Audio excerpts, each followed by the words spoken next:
আসসালামু আলাইকুম প্রিয় দর্শক, আমি হাসিব মারজান আপনাদের সবাইকে আমন্ত্রণ জানাচ্ছি চ্যানেল আই সংবাদে। আর বিস্তারিত সংবাদের শুরুতেই জানিয়ে দিচ্ছি ফ্রেশ আটা ময়দা সুজি সংবাদ শিরোনামগুলো। মানবতা বিরোধী অপরাধের অভিযোগে শেখ হাসিনার মামলায় সূচনা বক্তব্য উপস্থাপন, আজ শুরু হবে সাক্ষ্য গ্রহণ।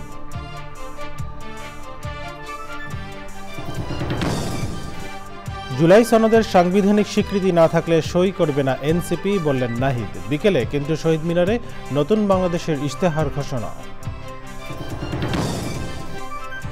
জুলাই গণঅভ্যুত্থানের বিজয়ের প্রথম বর্ষপূর্তি উদযাপনের শাহবাগে ছাত্রদলের ছাত্র সমাবেশ, আজ লন্ডন থেকে বক্তব্য দেবেন তারেক রহমান। এবং সবুজে সাজাই বাংলাদেশ স্লোগানে নওগাঁয় প্রকৃত জীবন ক্লাবের বৃক্ষরোপণ, ভবিষ্যৎ প্রজন্ম সহ সবাইকে প্রকৃতি সংরক্ষণে উদ্বুদ্ধ করবে প্রত্যাশা।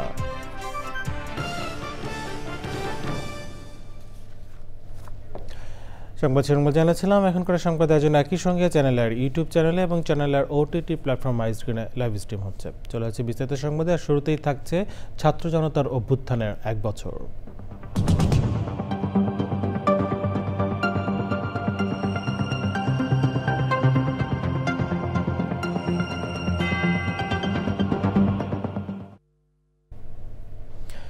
জুলাই গণঅভ্যুত্থানে মানবতা বিরোধী অপরাধের অভিযোগে শেখ হাসিনার মামলায় সূচনা বক্তব্য উপস্থাপন আজ।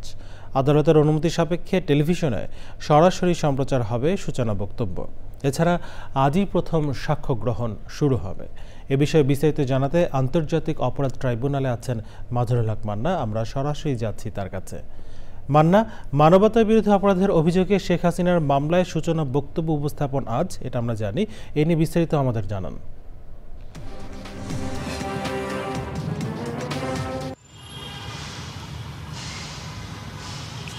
আপনারা জানেন যে সাবেক প্রধানমন্ত্রী শেখ হাসিনা সহ এই মামলায় মূলত 3 জন আসামি। এরপরে সাবেক স্বরাষ্ট্রমন্ত্রী আসাদুজ্জামান কামাল এবং চৌধুরী আব্দুল আল মামুন, যিনি সাবেক আইজিপি পুলিশের, তিনি মূলত একমাত্র আটক আছেন। এবং আপনারা জানেন এর আগে তিনি যখন অভিযোগ গঠন করা হয় গত 7ই জুলাই গত মাসে, সেই সময়ে তিনি বলেছেন যে তিনি এই মামলার যে সব কিছু উনি বলতে চান, তিনি রাজসাক্ষী হতে চান। পরবর্তীতে রাজসাক্ষী হওয়ার যে আবেদন ওনার করা হয়েছে, সেটি কোর্টের পক্ষ থেকে অনুমোদন দেওয়া হয়েছে। মূলত উনি ওনার বিচার প্রক্রিয়া কিন্তু উনিও আছেন। ওনার যে 3 জন যে ট্রায়াল হবে তার মধ্যে তারও হবে, তবে তার অবস্থান হয়তো যে আসামির থেকে তিনি সাক্ষ্য দেবেন সেটি এখন আন্তর্জাতিক অপরাধ ট্রাইব্যুনাল। আপনারা জানেন যে অভিযোগ গঠনের পরে 3 সপ্তাহ সময় দেওয়া হয়েছিল এই প্রস্তুতির জন্য। সেই আজকে তারিখ দেওয়া হয়েছে যে 3 আগস্ট এবং 4 আগস্ট। 3 আগস্ট সূচনা বক্তব্য আমরা প্রথমে শুনেছিলাম, পরবর্তীতে আমরা জেনেছি যে প্রসিকিউশন জানিয়েছে আজকেই সূচনা বক্তব্য, সাথে তারা প্রথম সাক্ষীটাও তারা আজকে শুরু করবেন। সেহেতু বলা যায় 2টা জিনিসই আজকে শুরু হবে। এবং এর মধ্যে যে ট্রায়াল যে প্রসেসটা সেটা আজকে শুরু হচ্ছে।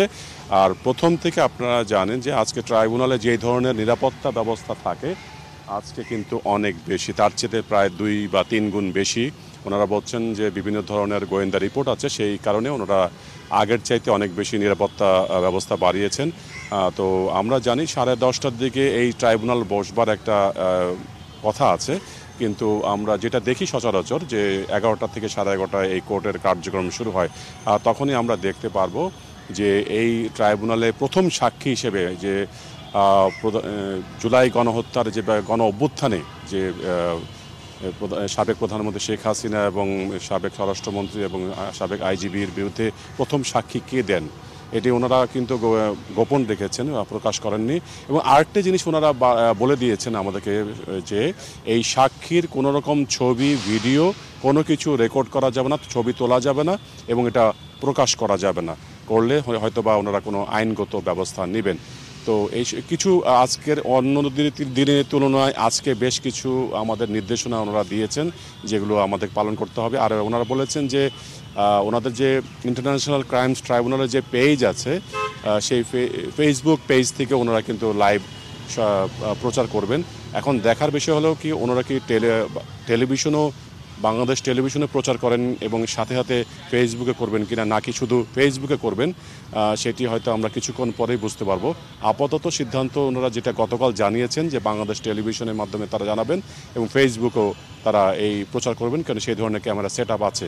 তো দেখা যাক যে সাবেক প্রধানমন্ত্রী শেখ হাসিনা সহ 3 জনের বিরুদ্ধে যে 5টি অভিযোগ আনা হয়েছে, গণহত্যা, ব্যাপক গণহত্যার অভিযোগ, মানবতা বিরোধী অপরাধের অভিযোগ যে আনা হয়েছে, সেই সপক্ষে প্রথম সাক্ষীকে দিচ্ছেন এবং কিভাবে সেই দিনের ঘটনাগুলো তুলে ধরছেন। মান্না, আপনাকে ধন্যবাদ। আমরা পরবর্তীতে নিশ্চয়ই এই নিয়ে আরও তথ্য জানবো আপনার কাছ থেকে।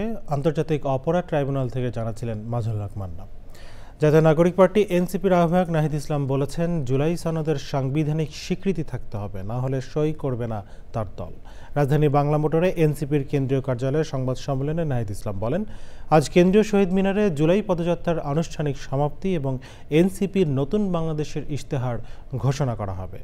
আগামীর বাংলাদেশের রূপকল্প ইশতেহারে তুলে ধরা হবে। তাফিলুল ইসলামের রিপোর্ট।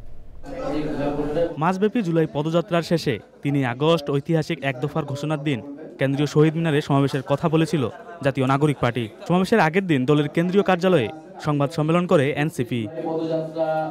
দলের আহ্বায়ক নাহিদ ইসলাম বলেন, জুলাই সনদের ভিত্তিতে সংসদ বা গণপরিষদ গঠিত হবে। আমরা বলেছি যে জুলাই সনদের আইনি ভিত্তি থাকতে হবে। জুলাই সনদের ভিত্তিতেই পরবর্তী নির্বাচনটি হতে হবে।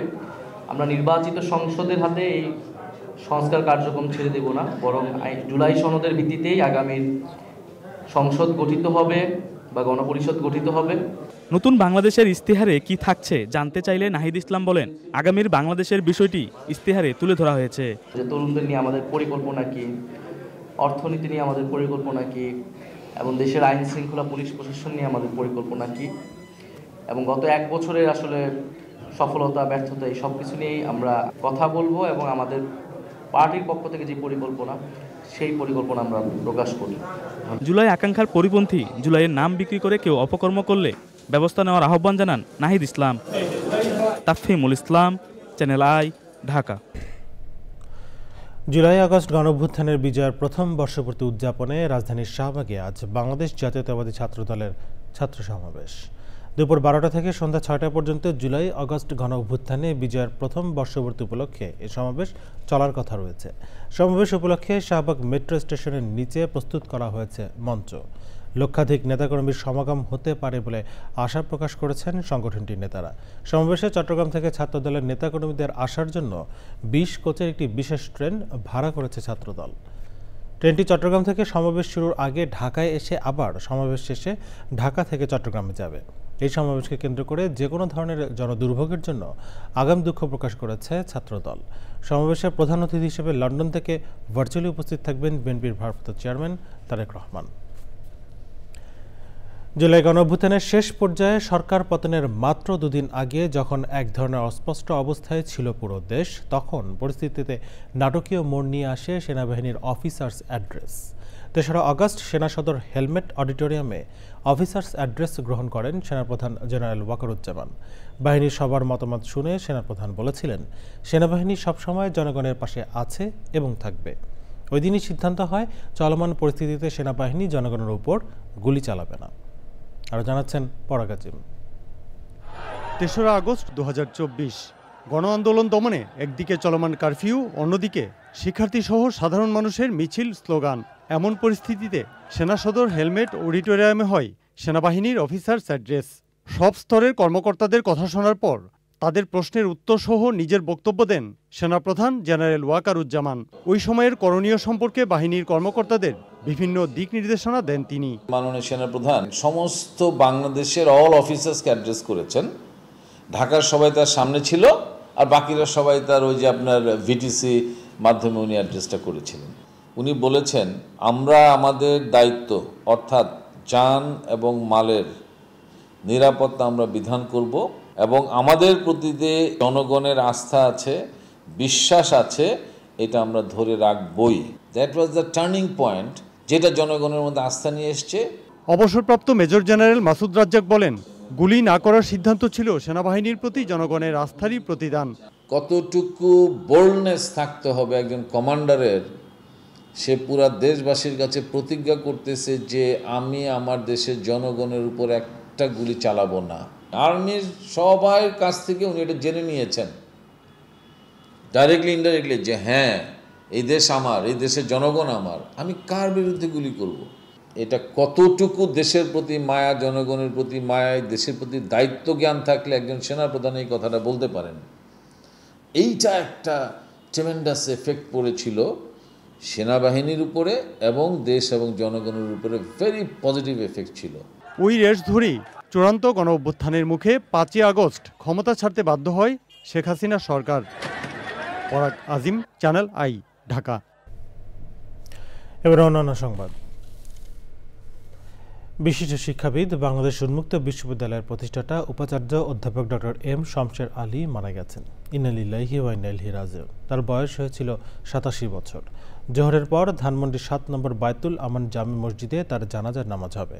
এরপর শমশের আলীকে আজিমপুর কবরস্থানে দাফন করা হবে। পরিবেশের টেকসই উন্নয়নে সবুজের সাজাই বাংলাদেশ স্লোগানে নওগাঁয় বৃক্ষরোপণ করেছে প্রকৃত জীবন ক্লাব।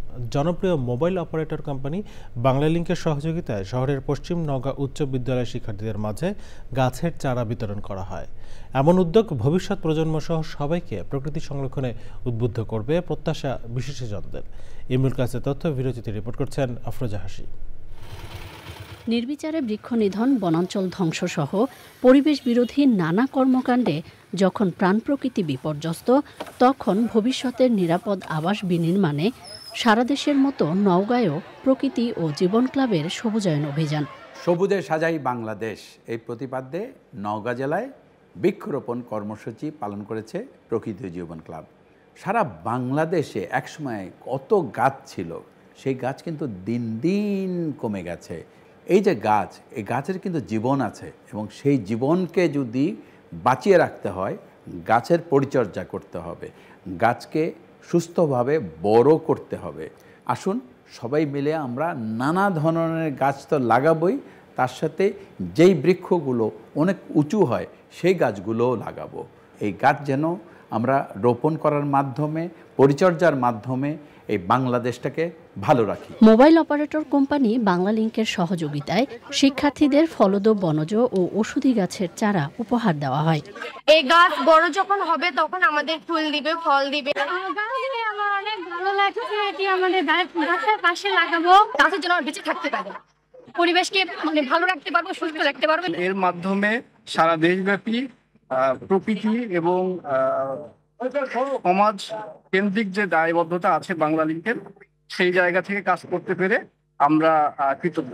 প্রাকৃতিক ভারসাম্য বজায় রাখতে সবুজায়নের উদ্যোগ সহায়ক ভূমিকা রাখবে বলছেন বিশিষ্টজনরা। প্রকৃতি ও জীবন ফাউন্ডেশন দীর্ঘদিন যাবতই সমাজের বিভিন্ন রকম উন্নয়নমূলক কর্মকাণ্ডে, বিশেষ করে পরিবেশ সংরক্ষণের ক্ষেত্রে গুরুত্বপূর্ণ ভূমিকা পালন করে যাচ্ছে।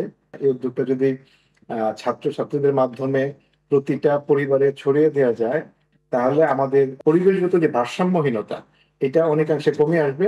কাজের মাধ্যমে আমরা বাংলাদেশকে একটি সবুজ শ্যামল দেশ হিসাবে গড়ে তুলতে পারি এবং ভবিষ্যৎ প্রজন্ম যারা আসবে তারা যেন সুস্থভাবে, সুন্দরভাবে একটা জীবনযাপন করার একটা পরিবেশ পাবে। সংকটে থাকা পরিবেশ প্রতিবেশ রক্ষায় সবুজ বেষ্টনী গড়ার কার্যক্রম অব্যাহত রাখবে প্রকৃতি ও জীবন ক্লাব। প্রত্যেকটা উপজেলায় 5 কিলোমিটারে আমরা টার্গেট নিয়েছি যে 5 কিলোমিটার করে আমরা বৃক্ষ রোপণ করব এবং এটা সংরক্ষণের ব্যবস্থা করব। পরিবেশের টেকসই অগ্রযাত্রা নিশ্চিতে বৃক্ষরোপণ পরবর্তী পরিচর্যায় গুরুত্ব আরোপ পরিবেশবাদীদের। আফরোজা হাসি, চ্যানেল আই। দেখছেন চ্যানেলের সংবাদ। এ পর্যায়ে নিচ্ছি বিরতি। ফিরে এলাম বিরতির পর। স্বাগত আর একবার চ্যানেল আই সংবাদ। মার্কিন প্রেসিডেন্ট ডোনাল্ড ট্রাম্প 2টি পারমাণবিক সাবমেরিনকে রাশিয়ার কাছাকাছি মোতায়েন করার নির্দেশ দিয়েছেন। সামাজিক যোগাযোগ মাধ্যম ট্রুথ সোশ্যালে পোস্ট দিয়ে ট্রাম্প জানান, সাবেক রুশ প্রেসিডেন্ট ও বর্তমান রুশ নিরাপত্তা পরিষদের ডেপুটি চেয়ারম্যান দিমিত্রি মেদভেদেভের উস্কানিমূলক মন্তব্যের পরিপ্রেক্ষিতে সাবমেরিন পাঠানো হচ্ছে। এর আগে মেদভেদেভ ট্রাম্পকে উদ্দেশ্য করে স্নায়ুযুদ্ধ পরবর্তী পারমাণবিক অস্ত্র ব্যবস্থার ইঙ্গিত করে বলেন, কল্পিত ডেড হ্যান্ড কতটা বিপজ্জনক হতে পারে সে বিষয়ে ট্রাম্পের সচেতন থাকা উচিত। ট্রাম্প প্রশাসন জানিয়েছে মস্কোর উস্কানিমূলক হুমকি সহ্য করবে না ওয়াশিংটন।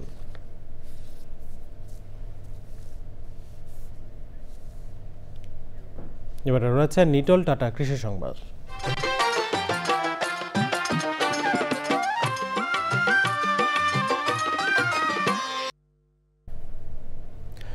গেল বছরের বন্যার ক্ষত কাটিয়ে ওঠার আগেই এবছর বন্যায় ক্ষতিগ্রস্ত হয়েছেন ফেনীর 29,000 কৃষক। বন্যায় নষ্ট হয়েছে গ্রীষ্মকালীন সবজি, খেতেই পচে গেছে আমন বীজতলা আবাদ করা আউশ ধান। ফেনী সংবাদদাতার তথ্য বিরতিতে রিপোর্ট করছেন আল মুকসিদ। উজানের ঢলে ফেনীতে মুহুরী, কহুয়া ও সেলোনিয়া নদীর বাঁধ ভেঙে তলিয়ে যায় বিস্তীর্ণ জনপদ। 7 জুলাই থেকে 15 জুলাই সপ্তাহব্যাপী বন্যায় ভেসে যায় রাস্তাঘাট, পুকুর ও ঘরবাড়ি। তলিয়ে যায় 3,500 হেক্টর জমির আউশ ধান, আমন বীজতলা ও গ্রীষ্মকালীন বিভিন্ন ধরনের সবজি। ক্ষেতের ফসল নষ্ট হওয়ায় দুশ্চিন্তা নিয়ে দিন কাটাচ্ছে ফেনীর চাষিরা। আউশ ধান করছিলাম, সব বন্যার পানি সব লয়ে গেছে। এখন আমরা আবার নতুন করে কিভাবে ঘুরে দাঁড়াবো? বন্যার পরে জ্বালা নষ্ট হয়ে গেছে বীজতলা, এখন আমরা জ্বালা কোথায় পাবো? প্রতি বছর এইভাবে করলে তো চাষাবাদ করার কোনো আমাদের ইয়ে নেই, আমরা ক্ষতিগ্রস্ত বরাবর। আমরা তো কিছু করে খাবার মতো এখনো চেষ্টা আমরা দেখতেছি না। বন্যার পানিতে ক্ষেতের সবজি পচে যাওয়ায় বাজারে সংকট দেখা দিয়েছে। আমরা আশা করতেছি যে সরকার প্রয়োজনীয় পদক্ষেপ গ্রহণ করে আমরা আমাদের যারা ব্লক উপসহকারী কৃষি কর্মকর্তাগণ আছেন তাদের মাধ্যমে নিয়মিত পরামর্শ প্রদান করে যাচ্ছি, সবসময় কৃষকের পাশে আছি। তবে সরকারি সহায়তার দিকে না তাকিয়ে কৃষকদের বিকল্প উৎপাদনে মনোযোগী করে তোলা হচ্ছে বলে জানিয়েছে কৃষি সম্প্রসারণ অধিদপ্তর। আমরা বিভিন্ন সোর্স থেকে পর্যায় থেকে বীজ সংগ্রহ করে আমরা আমনের বীজতলা লক্ষ্যমাত্রায় পৌঁছার জন্য কৃষক পর্যায়ে আমরা বিভিন্ন ধরনের পরামর্শ কেন্দ্র গ্রুপে আমরা মত বিনিময় করতেছি। ফেনীতে টেকসই নদী রক্ষা, বাঁধ নির্মাণ ও কৃষকদের কার্যকর ক্ষতিপূরণের দাবি ভুক্তভোগীদের। আল মুকসিদ, চ্যানেল আই। এখন দেখবেন প্রকৃতি সংবাদ।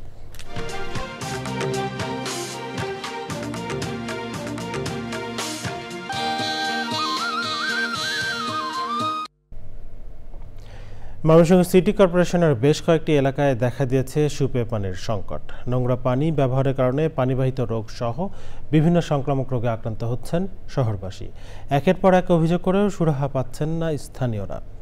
সুপেয় পানির অভাব দূর করতে সিটি কর্পোরেশনের উদ্যোগে কাজ হাতে নেওয়ার কথা জানিয়েছেন সিটি প্রশাসক।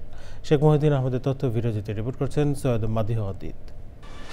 7টি পানির ট্যাঙ্কি ও 21টি পাম্প ব্যবহার করেও নাগরিকদের বিশুদ্ধ পানি সরবরাহ করতে হিমশিম খাচ্ছে ময়মনসিংহ সিটি কর্পোরেশন। সংস্কার না করানোর কারণে ইতোমধ্যে নষ্ট হয়ে গিয়েছে 7টি পাম্প। দেখা দিয়েছে বিশুদ্ধ পানির তীব্র সংকট। সিটি কর্পোরেশন থেকে যে সাপ্লাই পানি দেওয়া হয়, এই পানি খাওয়া তো দূরের কথা, গোসলও করা যায় না। সাপ্লাইয়ের পানি তো খাওয়াও যায় না, আর খাওয়া তো দূরের কথা, গোসলও করা যায় না, কোনো কিছুই করা যায় না। ময়লা আবর্জনা, পোকামাকড়, অযথা বিলগুলা দেই, পানি তো আসেই না, আর যা আসে সব অনুপযোগী। নগরবাসীর স্বাভাবিক জীবনযাত্রা ফেরাতে পর্যাপ্ত সুপেয় পানি সরবরাহের আহ্বান বিশিষ্টজনদের। সিটি কর্পোরেশনের এই যে স্বাভাবিক কার্যক্রম, এই স্বাভাবিক কার্যক্রমটি নিঃসন্দেহে আবার এটি চালু করা উচিত এবং নগরবাসীকে তাদের যে দেওয়া প্রতিশ্রুতি নগর সেবার মধ্যে পানির সেবাটাও পৌঁছে দেওয়া উচিত। বিশুদ্ধ পানির সরবরাহে সমস্যার কথা স্বীকার করে দ্রুত সমাধানের আশ্বাস প্রশাসনের। মিনিস্ট্রি থেকে একটা টিম এসেছিল, ওরা স্টাডি শুরু করেছে যে সারফেস ওয়াটারকে ব্যবহার করে কিভাবে এটাকে বিশুদ্ধকরণের মাধ্যমে মানুষকে সাপ্লাই দেওয়া যায়। আর এর পাশাপাশি সাবমার্জিবল পাম্প এর মাধ্যমে পানির জন্য আমরা করছি আর কি, কারণ সাপ্লাই তো একটু সমস্যা আছে। নাগরিক স্থবিরতা কাটাতে দ্রুত সমস্যা সমাধানের পাশাপাশি দীর্ঘমেয়াদী অগ্রযাত্রা নিশ্চিতে দূষণ প্রতিরোধের পাশাপাশি ব্যাপক সবুজায়নের উপর জোর দিয়েছেন পরিবেশবাদীরা। সৈয়দ মাদিহ অদিত, প্রকৃতি ও জীবন ডেস্ক, চ্যানেল আই। এবার অন্যান্য সংবাদ। বিমান বাহিনীর জঙ্গি বিমান বিধ্বস্তের 12 দিন পর মাইলস্টোন স্কুল অ্যান্ড কলেজে সীমিত পরিসরে ক্লাস শুরু হচ্ছে আজ। নবম থেকে দ্বাদশ শ্রেণীর শিক্ষার্থীরা আজ থেকে ক্লাস করবেন। এ নিয়ে জানতে সাদি মাহমুদের কাছে যাচ্ছে, তিনি মাইলস্টোন ক্যাম্পাসে আছেন। সাদি, ক্লাস শুরু কেন্দ্র করে মাইলস্টোন ক্যাম্পাসের চিত্র কেমন দেখছেন আমাদের জানান।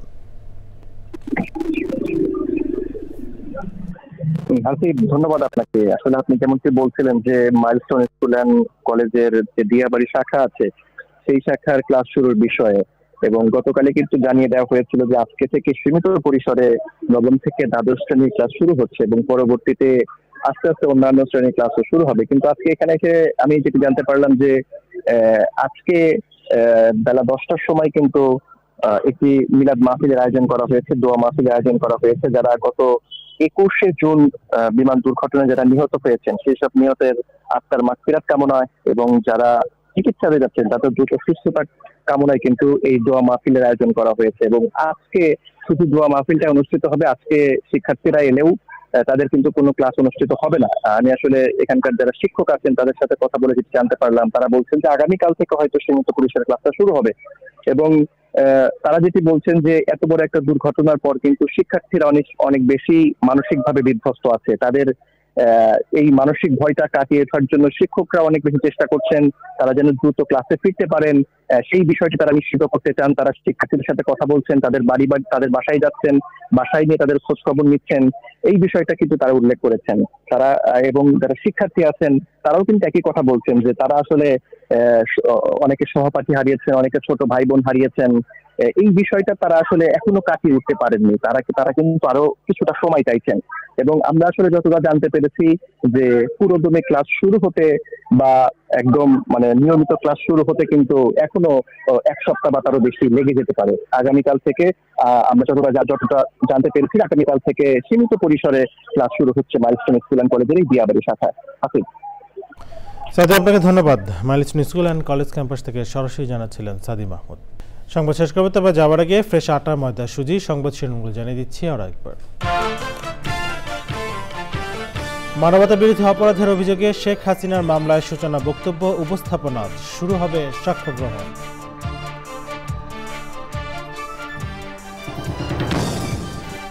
জুলাই সনদের সাংবিধানিক স্বীকৃতি না থাকলে সই করবে না এনসিপি, বললেন নাহিদ। বিকেলে কেন্দ্রীয় শহীদ মিনারে নতুন বাংলাদেশের ইশতেহার ঘোষণা। জুলাই গণঅভ্যুত্থানের বিজয়ের প্রথম বর্ষপূর্তি উদযাপনে শাহবাগে ছাত্রদলের ছাত্র সমাবেশ আজ। লন্ডন থেকে বক্তব্য দেবেন তারেক রহমান। এবং সবুজে সাজাই বাংলাদেশ স্লোগানে নওগাঁয় প্রকৃতি জীবন ক্লাবের বৃক্ষরোপণ, ভবিষ্যৎ প্রজন্ম সহ সবাইকে প্রকৃতি সংরক্ষণে উদ্বুদ্ধ করবে প্রত্যাশা।